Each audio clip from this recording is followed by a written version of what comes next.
একটা শব্দ আছে, পরিস্থিতি। অনেক মানুষের মুখে আমরা এই শব্দ শুনি।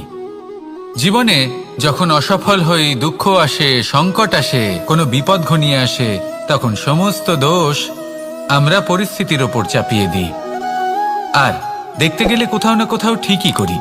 এই পরিস্থিতি প্রত্যেক দিনের মতো পাল্টাতে থাকে, কিন্তু এই দিন, এই রাত, এমন কেউ আছেন যিনি এর ওপরেও নিয়ন্ত্রণ সাধন করেন, আর তিনি হলেন সূর্য। ঠিক সেই রকমই আমাদের জীবনেও সূর্য হলো এই মন। যদি এই মনের ওপর আমরা নিয়ন্ত্রণ করতে পারি, তাহলে আমরা জীবনকেও নিয়ন্ত্রণ করতে পারব। প্রথমে এই মনের রাজা হয়ে উঠতে হবে।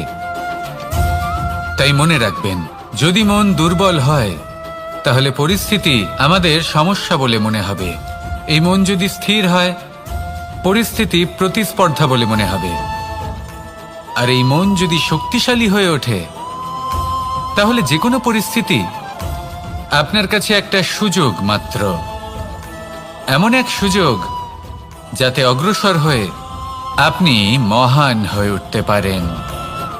এই মনের শক্তির বৃদ্ধি ঘটান, মহান হয়ে উঠুন, আর আমার সাথে ভালোবেসে বলুন, রাধা রাধা। খুব সুন্দর একটা কাহিনী আছে। একবার এক ব্যক্তি নিজের অসফলতার জন্য ত্রস্ত হয়ে সময় দেবতার তপস্যা করতে বসলেন। উনি তপস্যা করলেন এবং সময় দেবতা প্রসন্ন হলেন। মানুষের রূপ ধারণ করে ওনার সামনে প্রকট হলেন। এবার সেই ব্যক্তি ওনাকে জিজ্ঞেস করলেন যে কি এমন আছে যার জন্য আপনি বারবার জয়ী হন আর আমি চিরকাল পরাজিত হয়ে থাকি? কেন এত পরিশ্রম করা সত্ত্বেও আমি সাফল্য লাভ করতে পারি না? তখন সময় দেবতা উত্তর দিলেন যে দিন হোক বা রাত, ঝড় হোক বা ভূমিকম্প, রোদ হোক বা বৃষ্টি হোক, সময়ের সূত্রপাত হোক বা প্রলয়, আমি থামি না, আমি চলতেই থাকি। আর সেই জন্য যিনি থেমে যান তিনি পরাজিত হন আর আমি জয়ী হই। এটাই আমাদের শিখতে হবে। জীবনে সবসময় চলতে থাকুন, কখনো থামবেন না। হ্যাঁ, কিছুক্ষণের জন্য বিরতি নিতে পারেন, বিশ্রাম করার জন্য, নিজেকে আরো সশক্ত করে তোলার জন্য, কিন্তু থেমে যাবেন না। নিরন্তর কর্ম করতে থাকুন, পরিশ্রম করতে থাকুন, তবেই এই সংসার আপনাকে মনে রাখবে। আসুন আমার সাথে ভালোবেসে বলুন, রাধা রাধা। আমাদের জীবনে গুরুজনেরা, জ্ঞানী মানুষজন সবসময় একটা কথা বলেন, ধৈর্য ধরো। শুধুমাত্র দুটো শব্দ, কিন্তু কতটা বিশাল সেটা বোঝার চেষ্টা করুন।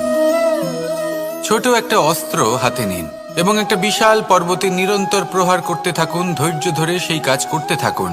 এমন একদিন আসবে, এই বিশাল পর্বতে আপনি একটা পথ তৈরি করবেন। কোনো ধনুর্ধর যখন নিজের বিদ্যা অর্জন করেন, তখন তাকেও ধৈর্য ধরতে হয়, তার নিজেকে সময় দিতে হয়, তবেই সে ধনুর্বিদ্যা শিখতে পারে। সেইভাবে আমাদের জীবনেও ধৈর্য ধরার খুব প্রয়োজন। পরিবারে ধৈর্য রাখতে পারলে তাহলে আস্তে আস্তে দেখবেন প্রেম বৃদ্ধি পাচ্ছে। সমাজে যদি ধৈর্য রাখতে পারেন, তাহলে আস্তে আস্তে এই সমাজ আপনাকে সম্মান করবে।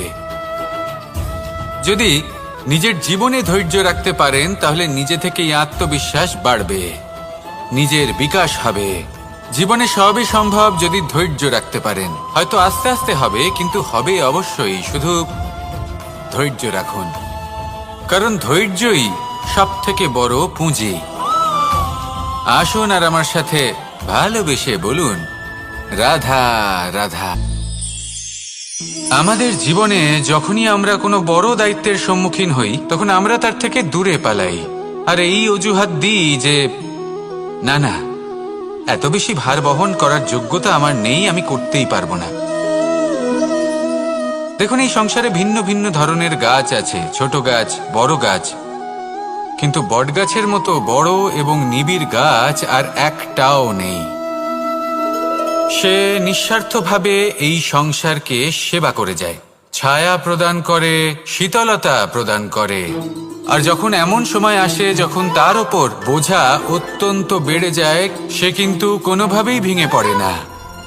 তখন সে নিজের নিঃস্বার্থ কর্মের ফল লাভ করে, সেই নিঃস্বার্থ কর্ম যা সে করেছে। তার দেহ থেকে ছোট ছোট ঝুড়ি বার হয় এবং তা কাণ্ডের আকার ধারণ করে। সেই কাণ্ড মাটির কাছে পৌঁছয় এবং তারপর তা বটগাছের সহায়ক হয়ে ওঠে। সে ভেঙে পড়ে যায় না। এইভাবে আপনিও জীবনে নিঃস্বার্থভাবে সবার সেবা করুন, ভালোবাসুন, সবাইকে সাহায্য করুন। যেদিন আপনার ওপর বোঝা অত্যন্ত বেড়ে যাবে, সেদিন এই সব মানুষ আপনাকে সাহায্য করার জন্য আসবেন, আপনার শক্তি হয়ে উঠবেন, আর আপনি বটগাছের মতোই মহান এবং বিশাল হয়ে উঠবেন। আসুন আর আমার সাথে ভালোবেসে বলুন, রাধা রাধা। মানুষ তার জীবনে দুই ধরনের পরিস্থিতিকে খুব ভয় পায়। এক, কোনো কারণবশত কারোর সামনে নত হওয়া। দুই, কোনো কারণে নিজের চরিত্র থেকে, নিজের মূল্যবোধ থেকে বিচ্যুত হওয়া। এবার কেন হয় এরকম যে কথায় কথায় কারোর সামনে নত হতে হয়? কেন বারংবার নিজের চরিত্র থেকে চ্যুত হতে হয়? এরকম কেন হয়? এটা তখনই হয় যখন আমাদের শিক্ষা এবং মূল্যবোধের অভাব থাকে।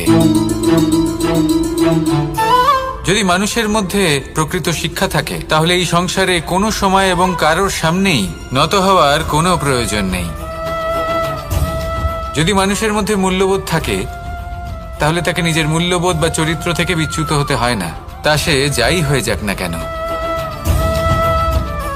কোনো বালককে যদি জন্ম থেকেই সুশিক্ষার অধিকারী করা হয়, শিক্ষিত করা হয়, মূল্যবোধের অধিকারী করা হয়, তবে সে এই সংসারে এমন কর্ম করবে যাতে সে নিজেকে, নিজের পরিবারকে, সমগ্র সমাজকে গর্বিত করতে পারে।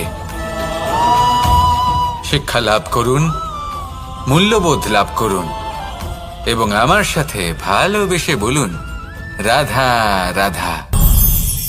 আমাদের সকলের জীবনে একটা লক্ষ্য থাকে যেটা আমরা লাভ করতে চাই। ঠিক যেন একটা প্রতিস্পর্ধা বিদ্যমান যে কে সব থেকে আগে নিজের লক্ষ্যে পৌঁছতে পারবে। আর সেই জন্য আমরা সকলেই খুব তাড়াতাড়ি এগোতে চেষ্টা করি, বড় এবং দীর্ঘ পদক্ষেপ ফেলি যাতে তাড়াতাড়ি নিজের লক্ষ্যে পৌঁছতে পারি। কিন্তু এক অত্যন্ত গুরুত্বপূর্ণ বিষয় আছে, সবসময় লক্ষ্য সামনে থাকবে না, কখনো কখনো তা খুঁজতে হয়। এই যাত্রা খুব কঠিন হতে পারে, আর ঠিক এই কারণেই সবসময় দ্রুত গতিতে চলা বা তাড়াতাড়ি পথে চলা সেটা আবশ্যক নয়। তার থেকেও বেশি গুরুত্বপূর্ণ হলো ভেবেচিন্তে তারপর পথ চলা। যদি ভেবেচিন্তে পদক্ষেপ ফেলেন, চলতে পারেন, তাহলে সেটাই সর্বশ্রেষ্ঠ পদক্ষেপ। কখন কোন দিকে যেতে হবে, কখন কোথায় দিক পাল্টানো যাবে না, কখন গতি বেশি রাখতে হবে, কখন কম, কখন থামবো, কখন চলবো, এই সব কিছুর বিষয়ে জ্ঞান অত্যন্ত গুরুত্বপূর্ণ এবং ভেবে চিন্তে চলতেই হবে। সেই জন্য শুধু তীব্র গতিতে সামনে এগোলে চলবে না, ভাবনা চিন্তা করে এগোতে হবে। আসুন আমার সাথে ভালোবেসে বলুন, রাধা রাধা। কখনো কোনো প্রজাপতিকে উড়তে দেখেছেন? কি সুন্দর উড়ে বেড়ায় সে, এক ফুল থেকে অন্য ফুলে, এক পাতা থেকে অন্য পাতার ওপর। কিন্তু সে কিভাবে উড়তে শেখে কখনো ভেবেছেন? জন্ম থেকেই কিন্তু প্রজাপতির ডানা থাকে না, ও কিন্তু ছোট্ট একটা ডিমের আকারে জন্ম লাভ করে। তারপর সেই ডিমটি ভেঙে একটি কীট বাইরে আসে। আস্তে আস্তে সে বড় হয়, ওর শক্তি বৃদ্ধি পায়। তারপর সে সেই কীট দশা ত্যাগ করে নিজের ডানাগুলি মেলে। এই প্রক্রিয়া তার কাছে সরল নয়, অত্যন্ত যন্ত্রণাদায়ক প্রক্রিয়া, কিন্তু সে সেই যন্ত্রণা মেনে নেয়। আর তারপর আস্তে আস্তে সে উড়তে শেখে। শুধুমাত্র আকাশে উড়ে বেড়ায় তা নয়, আমাদের মনের মাঝে উড়ে বেড়ায়। এবার এই ডিম থেকে প্রজাপতি হয়ে ওঠার যে যাত্রা, এটা যতটা কঠিন, ততটাই কঠিন হয় এই সংসারে শ্রেষ্ঠ কর্ম করা, ততটাই কঠিন হয় এই সংসারে মহান হয়ে ওঠা। সেই জন্য প্রয়োজনীয় প্রচেষ্টা এবং সময়। নিরন্তর প্রচেষ্টা করতে থাকুন, পর্যাপ্ত সময় নিন এবং আপনি নিজেকে এই আকাশে উড়ন্ত অবস্থায় পাবেন। আসুন আমার সাথে ভালোবেসে বলুন, রাধা রাধা। পায়েস হলো আমার বিশেষ প্রিয়।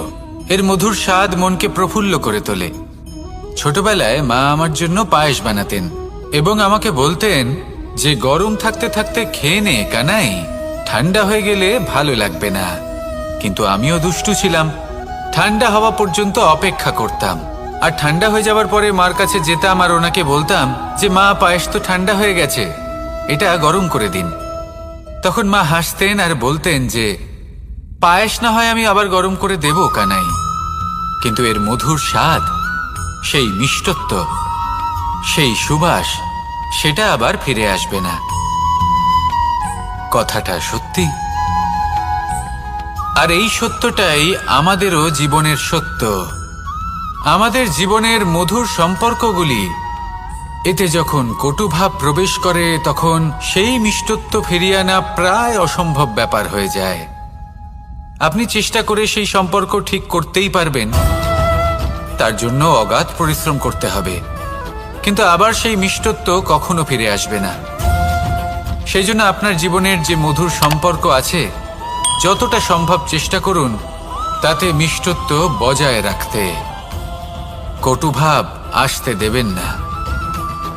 আসুন আর আমার সাথে মধুর স্বরে বলুন, রাধা রাধা। শব্দ, শব্দ আসলে কি? শুধুই কয়েকটি অক্ষরের সমষ্টি, নাকি আমাদের বাণী? এই শব্দ এমন এক শক্তি যা কাউকেই নিজের বশবর্তী করে ফেলতে পারে। শব্দ এমন এক অস্ত্র যা কাউকে ক্ষত বিক্ষত করে দিতে পারে। এই শব্দ হলো একটি নাদ স্বরূপ যা কোনো ঘুমন্ত ব্যক্তিকেও জাগিয়ে তুলতে পারে এবং নিজের লক্ষ্যের দিকে অগ্রসর করতে পারে। শব্দে এত শক্তি আছে যে কারোর মনে এতটা আঘাত দিতে পারে যে সে হয়তো জীবনে আর কখনো এগোতেই পারল না।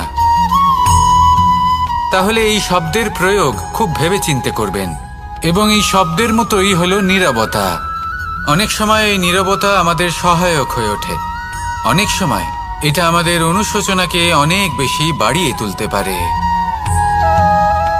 ভীষ্ম পিতামহ, অঙ্গরাজ কর্ণ, যখন দ্রৌপদীর বস্ত্রহরণ হচ্ছিল তখন এনারা নীরব ছিলেন।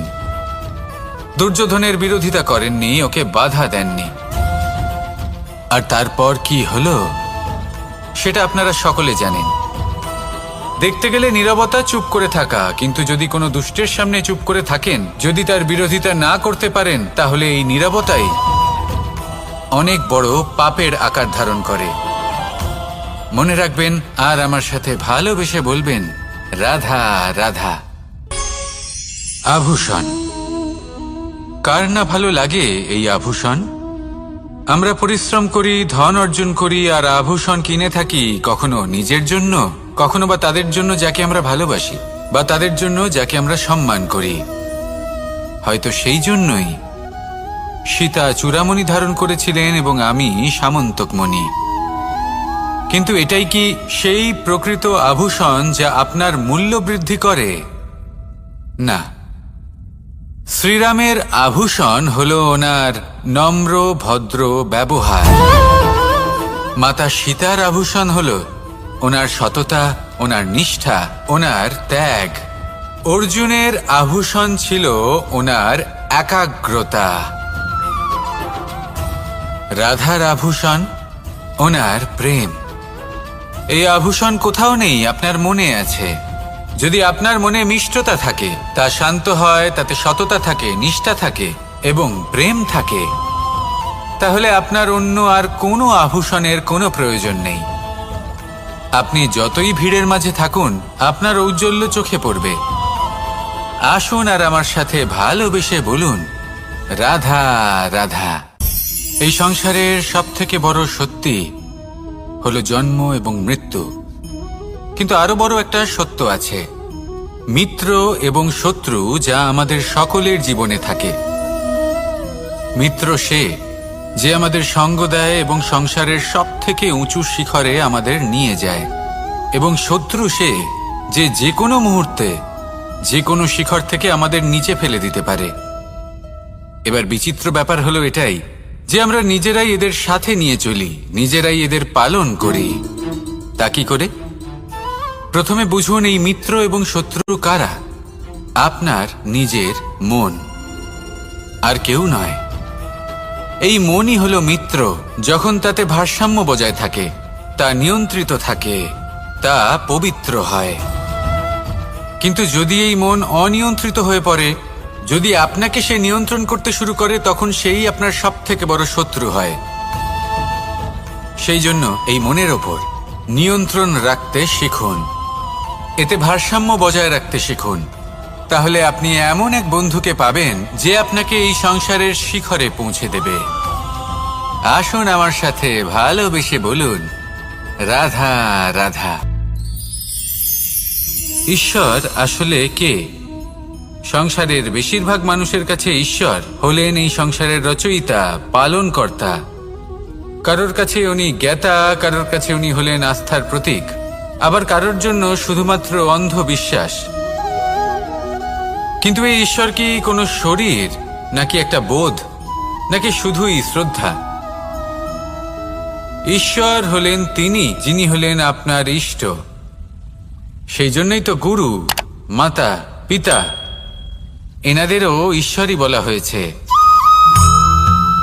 যাদেরকে আমরা ঈশ্বর বলে মনে করি, যারা আমাদের ইষ্ট, তারা আমাদের একটি পথ দেখান, একটি দিকে চালিত করেন। সেই পথে চলে আপনি শুভ কর্ম করতে পারেন।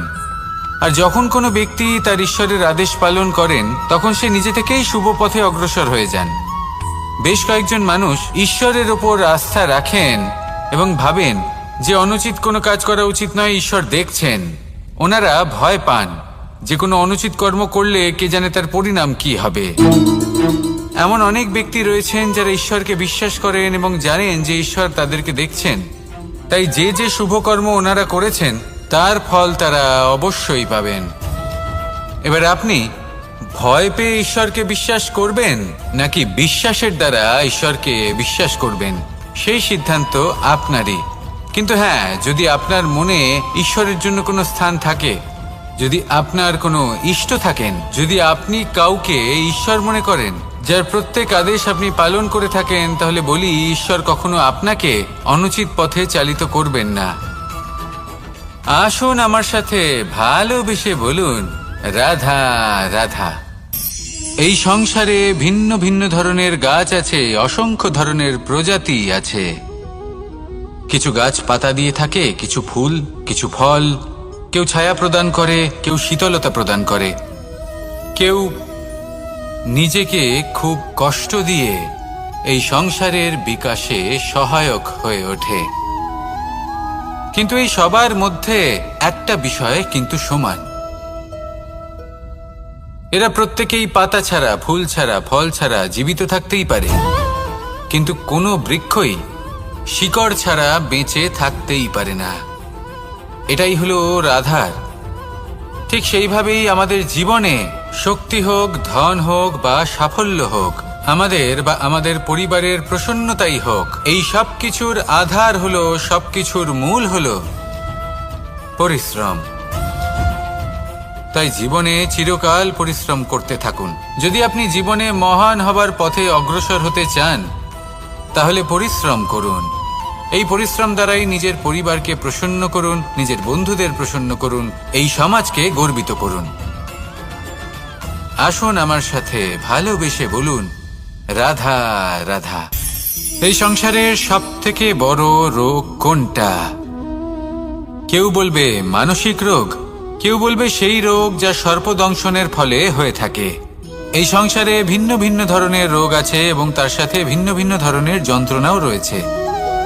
এমন একটা রোগ আছে যা চোখে দেখা যায় না, যা আপনার শরীরে কোনো দাগ রেখে যায় না, কিন্তু আপনার আত্মাকে পর্যন্ত ক্ষত বিক্ষত করে, অসুস্থ করে তোলে, বিনাশ করে দেয় আপনাকে এবং তার সাথে আপনার আত্মাকেও।